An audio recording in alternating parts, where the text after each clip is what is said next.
This video is about curve fitting. I have here the cost of advertising and the sales of a product. I want to fit or in other words, I want to investigate the relationship whether it is a linear or a quadratic. I go to regression, I go to curve estimation.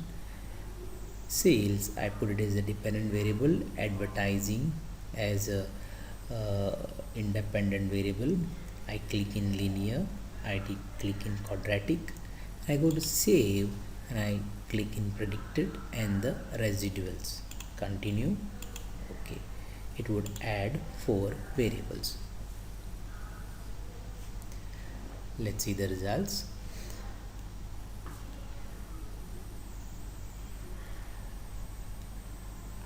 The R square values of linear is 0.839, whereas quadratic is 0.908. That is, quadratic equation or the quadratic curve fitting explains the data around 90% compared to 83% in the linear, and these are the parameters. Now I look at the plot. If I look at the plot, if I put a linear scale, the amount of money I spent on advertising increases my sales, whereas in the real life there is a point of inflection wherein the amount increase in the delta increase in the advertising spending. After a certain point it will reduce or it will diminish. This could, if it is a quadratic, if it is a linear, it would be a direct relationship, is always increasing. In a quadratic, after a certain point it would be deflecting. Now in order to find the point of deflection, all we need to do is differentiate the variable with respect to x and find the point of inflection. In this case, the value of x would come to around 5, because if we differentiate it and value and substitute is equal to 0, the value of x we can find it out. However, now we need to, as we are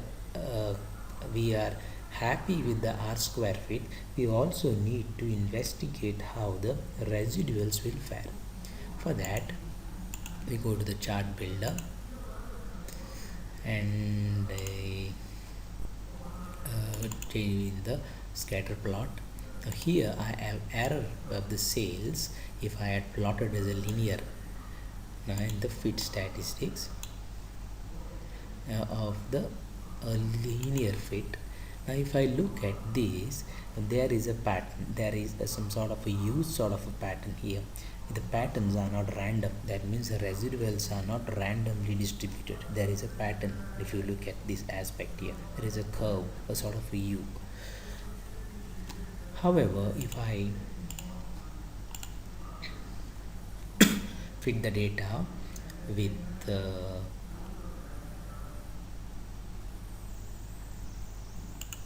quadratic,